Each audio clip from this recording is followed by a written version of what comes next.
नमस्कार, मैं हूं रंजन कुमार और आप देख रहे हैं हमारा चैनल इलेक्ट्रॉक्स एमसीक्यू।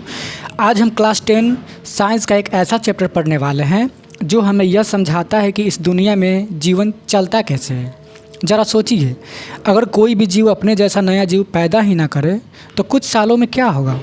इंसान, पौधे, जानवर सब धीरे धीरे ख़त्म हो जाएंगे। तो प्रकृति ने एक बहुत ही शानदार व्यवस्था बनाई है जिसे हम कहते हैं जनन, यानी नए जीवों का जनन। इस चैप्टर का नाम है जीव जनन कैसे करते हैं। नाम से ही पता चलता है, इसमें हम यह जानेंगे कि पौधे, जानवर, इंसान अपने जैसे नए जीव कैसे उत्पन्न करते हैं। अब ध्यान से समझिए, हर जीव का जनन करने का तरीका एक जैसा नहीं होता। कुछ जीव बहुत सरल तरीके से जनन कर लेते हैं और कुछ जीवों में यह प्रक्रिया थोड़ी जटिल होती है। इसलिए इस चैप्टर को दो बड़े भागों में बांटा गया है।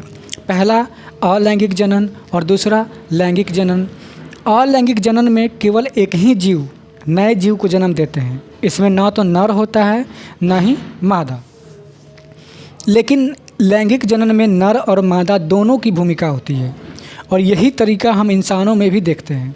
इस चैप्टर में हम यह भी पढ़ेंगे कि पौधों में फूल क्यों होते हैं, फूलों में पुंकेसर और अंडक क्यों होते हैं, परागण क्या होता है और निषेचन कैसे होता है। ये सारे टॉपिक सिर्फ थ्योरी नहीं है बल्कि डायग्राम के साथ डायरेक्ट एग्ज़ाम में पूछे जाते हैं। इसलिए आज की क्लास में मैं आपको चीज़ों को रटाने की बजाय समझाने की कोशिश करूँगा ताकि आपको डायग्राम देखते ही पूरा कंसेप्ट याद आ जाए। तो चलिए आज का सेशन शुरू करते हैं, जिसमें चैप्टर के शॉर्ट समरी को देखेंगे और फिर 40 इम्पॉर्टेंट एमसीक्यू करेंगे।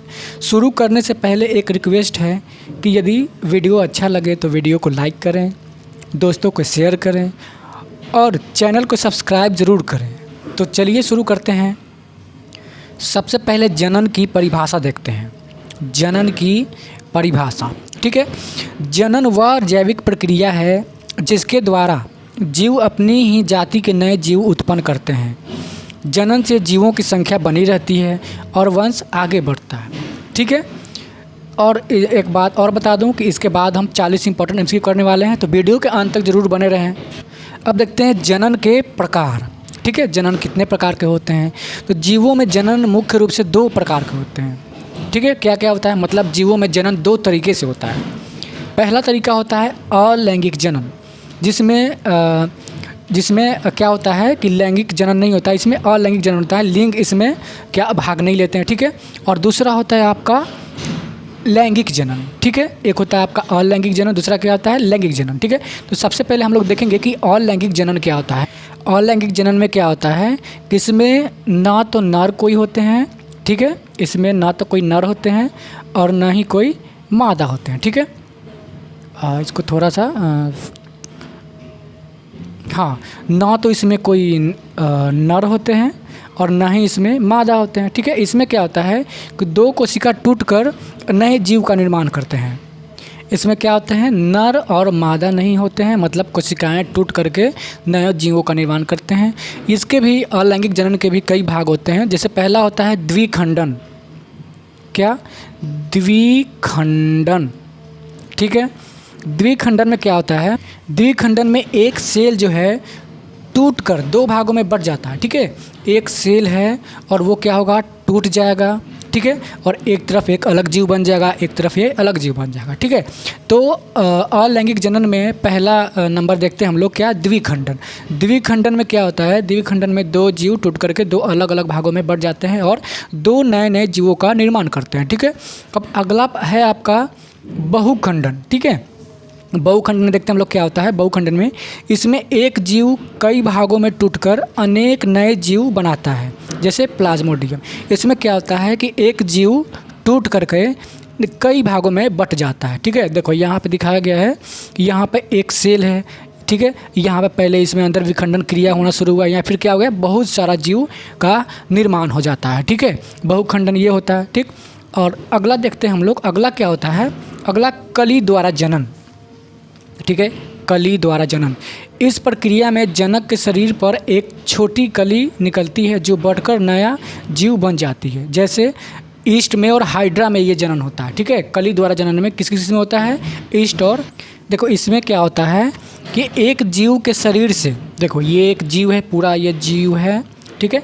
इसके शरीर से एक छोटा सा उभार कहीं से निकलता है, ठीक है। देखो ये छोटा सा उभार निकला और ये निकल करके एक अलग बन जाता है, अलग अलग बन जाता है, ठीक है। ये एक जीव है, पूरा सा जीव है, इससे छोटा सा उभार निकलेगा और ये अलग हो जाएगा, अलग बन करके एक अलग ये जीव का निर्माण कर लेगा, ठीक है। तो इस जनन को हम लोग क्या कहते हैं, देखिए कली द्वारा जनन या बडिंग, ठीक है। बडिंग या इसको हिंदी में मुकुलन भी कहते हैं, ठीक है। क्या कहते हैं इसको, मुकुलन, ठीक है। इसको मुकुलन भी कहते हैं, बडिंग या इसको मुकुलन भी हम लोग कहते हैं। अगला है आपका विखंडन, ठीक है, फर्मेंटेशन। इसमें क्या होता है, जनक का शरीर कई टुकड़ों में टूट जाता है और प्रत्येक टुकड़ा नया जीव बनाता है, ठीक है। जैसे हो गया आपका स्पाइरोगायरा। इसमें क्या होता है, जनक का शरीर कई टुकड़ों में टूट जाता है, ठीक है। और क्या होता है इसमें प्रत्येक टुकड़ा नया जीव बन जाता है, ठीक है। देखिए यहाँ पे फिगर दिया गया है, ये जो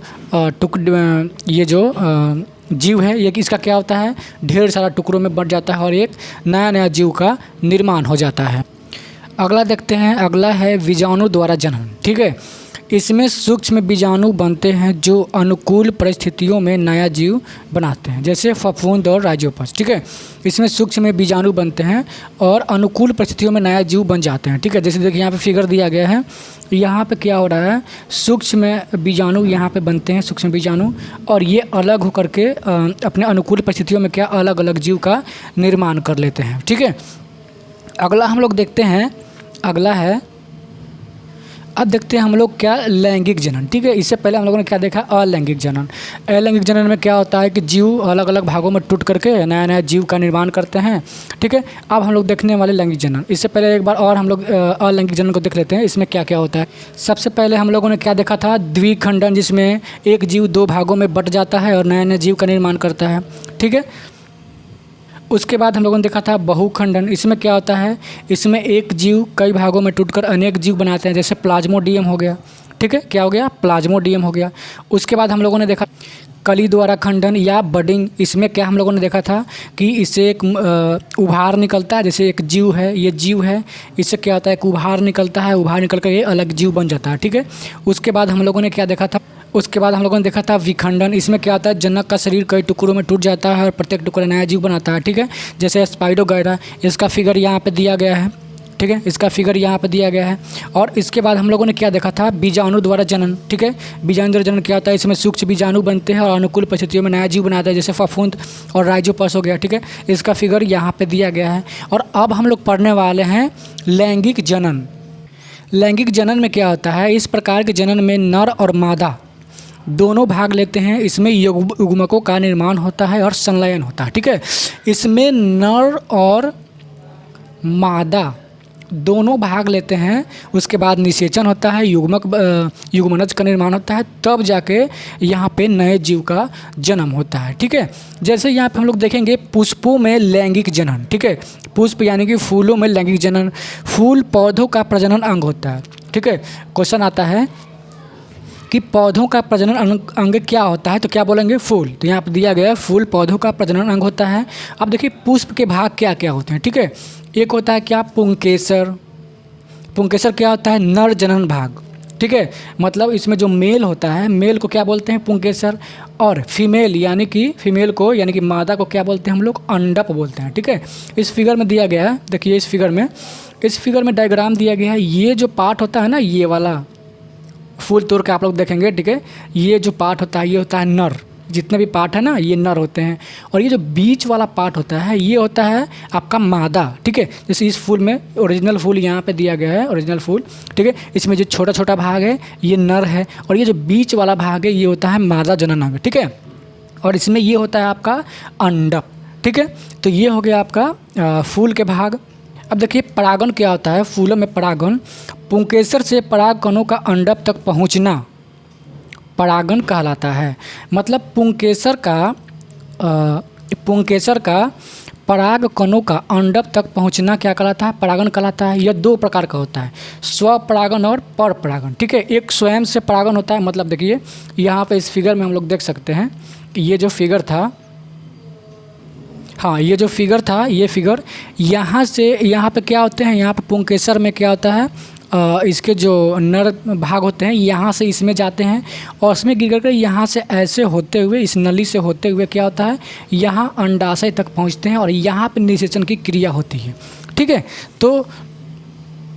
तो इसमें जो है परागन में पुंकेसर का जो परागकण होता है अंडक तक पहुंचता कैसे है। ठीक है, तो इसमें दो प्रकार से पहुंचता है। एक होता है स्वपरागन, इसमें जैसे हवा हो गया, हवा आएगा तो पेड़ पौधे हिले, उसके जो फूल है उसके पार्ट हिलेंगे और क्या होगा, वहाँ से फूल का जो मेल पार्ट होगा, जैसे ये फूल का मेल पार्ट हो गया, फूल का मेल पार्ट, और ये आपका ये इसका फीमेल पार्ट होगा। ठीक है, तो यहाँ से फूल हिलेगा तो क्या होगा, यहाँ से इसका बीजाणु आएगा यहाँ पे और यहाँ से होते हुए अंडाशय तक पहुँचेगा, फिर निषेचन की क्रिया होगा। ठीक है, तो इसको बोलते हैं हम लोग स्वपरागन। ठीक है, और एक होता है पर परागन। ठीक है, पर परागन में क्या होता है, पर परागन में होता है जो छोटे छोटे जीव होते हैं, जैसे मधुमक्खी वगैरह हो गई, वो क्या करती है, फूलों पे बैठती है। ठीक है, फूलों पे बैठने के बाद वहाँ का जो परागन होता है उसमें सट जाता है और वो फिर जाकर दूसरे पौधों पे बैठता है, तो वहाँ से क्या होता है, वहाँ से जो परागन है वहाँ से मेल पार्ट तक पहुँच जाता है और क्या होता है, इसको बोलते हैं हम लोग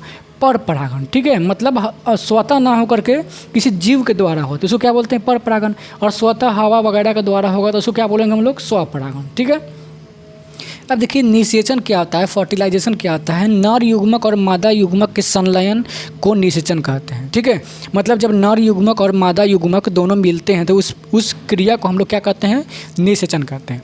निषेचन के बाद युग्मनज यानी कि जायगोट बनता है। ठीक है, निषेचन हो जाने के बाद क्या बनता है, जायगोट बनता है। ठीक है, जैसे ये अंडाणु हो गया, ये हो गया आपका शुक्राणु। ठीक है, शुक्राणु हो गया, जैसे ये हम ह्यूमन में होता है, उसमें पौधों में क्या होता है, पराग के कण हो गए, ये अंडाशय हो गया, यहाँ से यहाँ पहुँचेगा, दोनों मिलेगा तो मिलने की जो क्रिया है उसको हम लोग क्या कहते हैं, निषेचन कहते हैं। ठीक है, उसके बाद देखते हैं कि मानव में लैंगिक जन्म। ठीक है, अब देखिए वो तो फूलों में था, फूल में नर भाग और मादा भाग मिलते हैं तो क्या होता है, फूलों में जनन निषेचन की क्रिया होती है।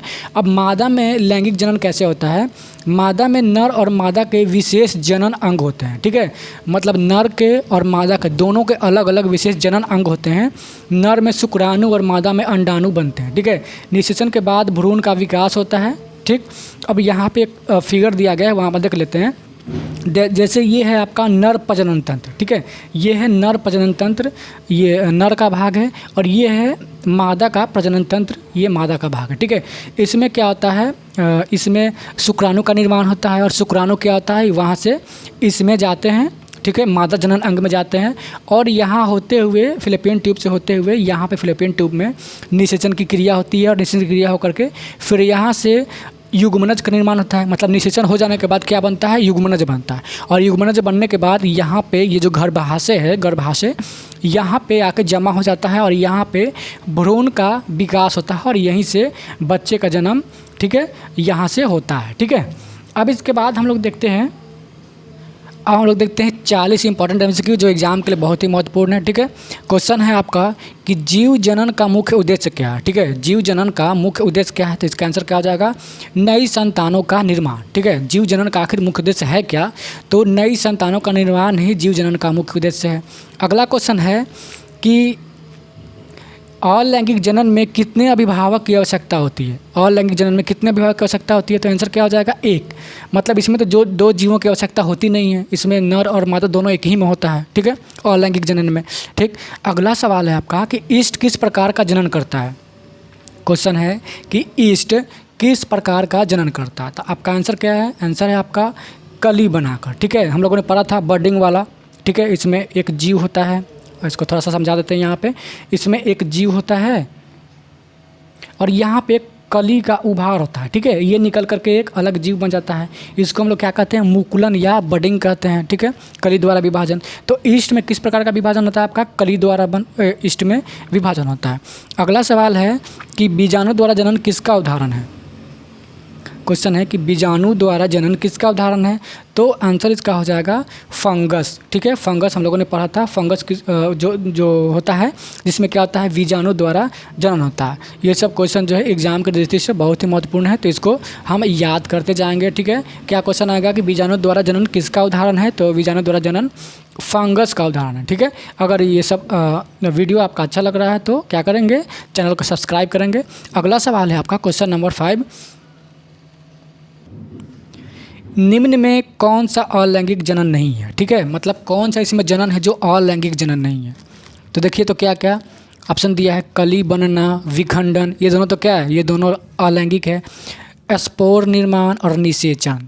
ठीक है, स्पोर निर्माण भी होता है, ये भी अलैंगिक होता है, ये भी अलैंगिक होता है। इसमें से कौन नहीं है। ठीक है, तो ये निषेचन जो है अलैंगिक जनन नहीं है, ये जो है लैंगिक जनन है, जो दो नर और मादा जब मिलते हैं तो होता है। ठीक है, अगला सवाल है क्वेश्चन नंबर 6 की, आलू में नई पौधे किसके द्वारा उगती है।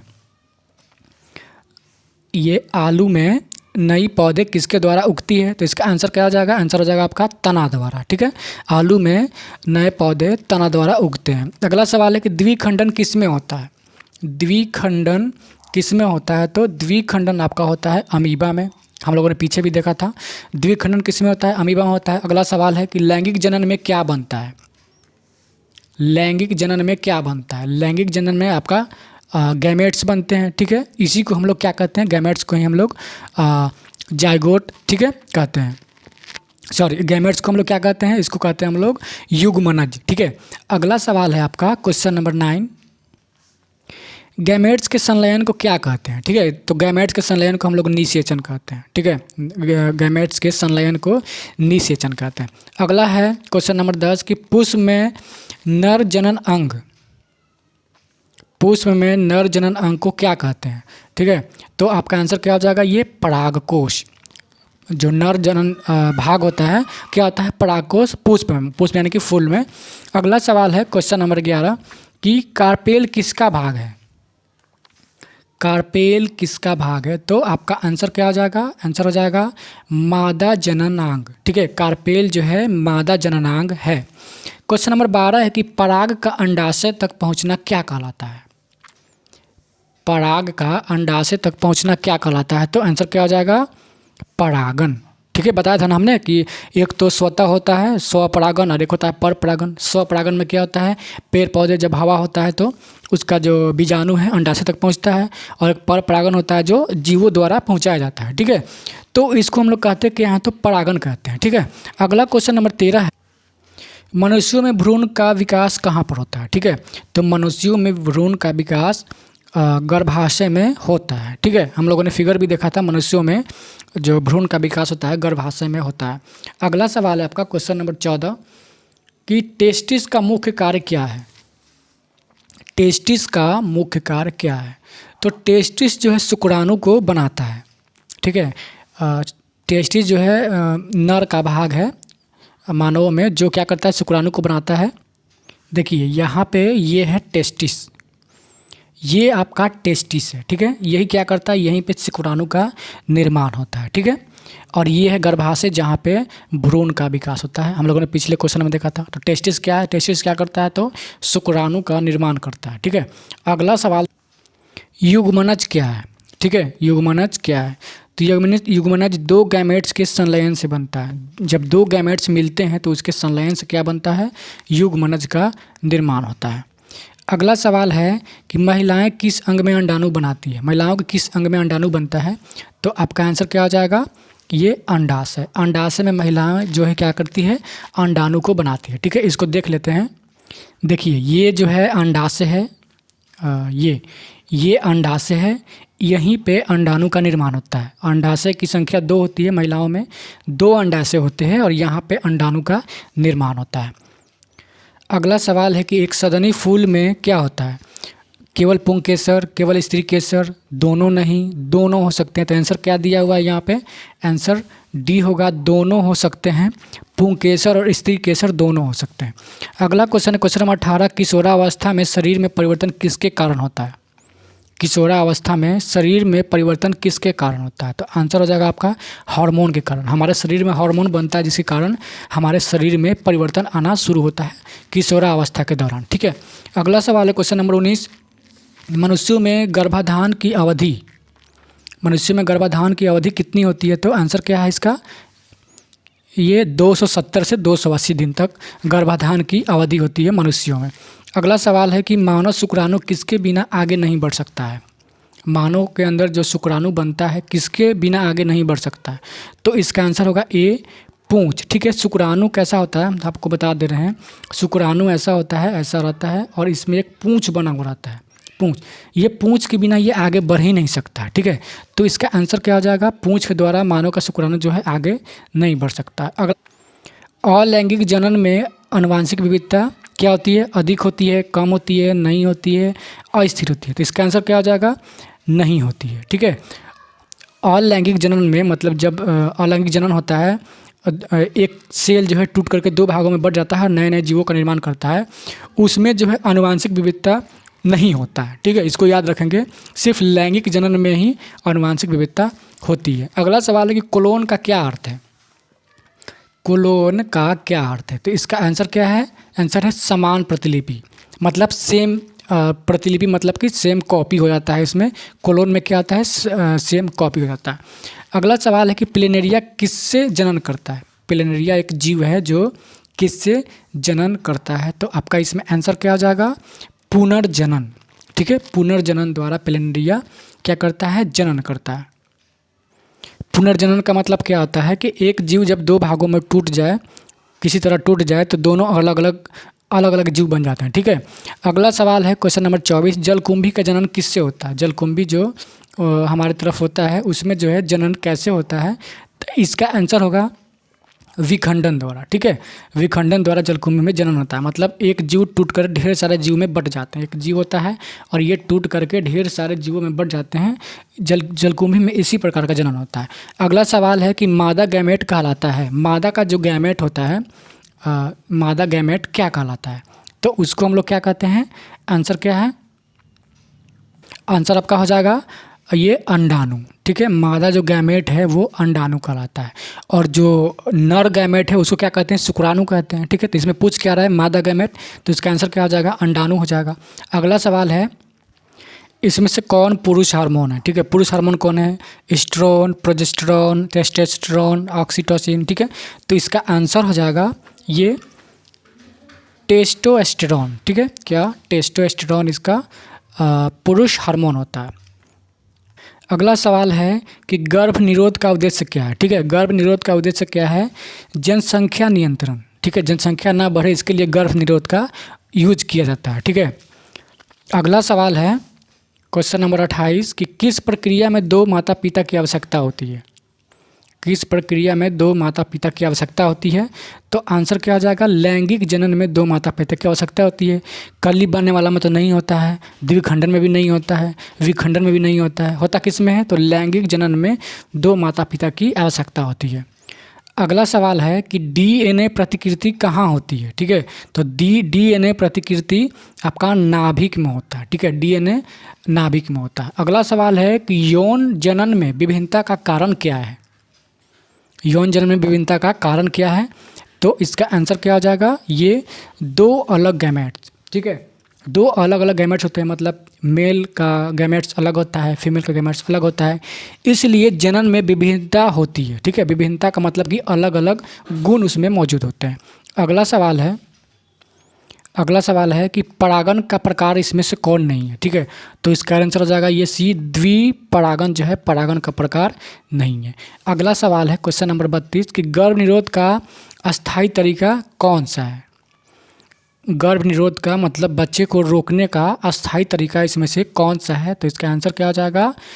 नसबंदी। नसबंदी करके गर्भ को रोका जा सकता है।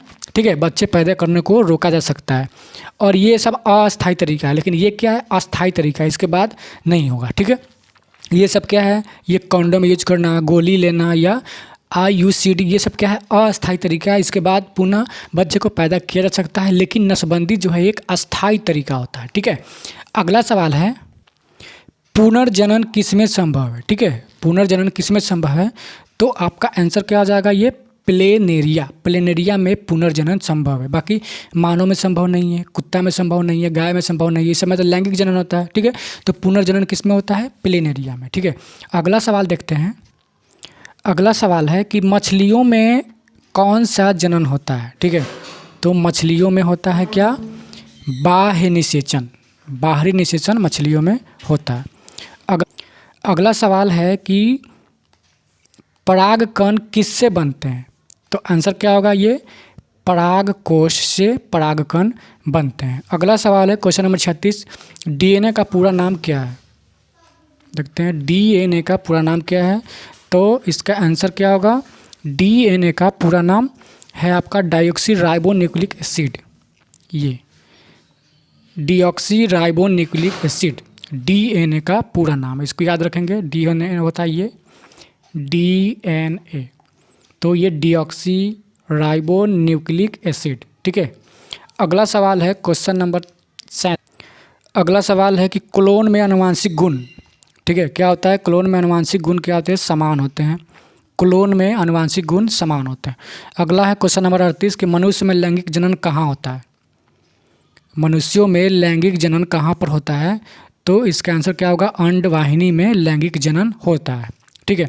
अगला सवाल है क्वेश्चन नंबर 39 कि भ्रूण किस प्रक्रिया से बनता है, भ्रूण जो है किस प्रक्रिया से बनता है, तो इसका आंसर क्या हो जाएगा, ये विभाजन की प्रक्रिया से भ्रूण बनता है।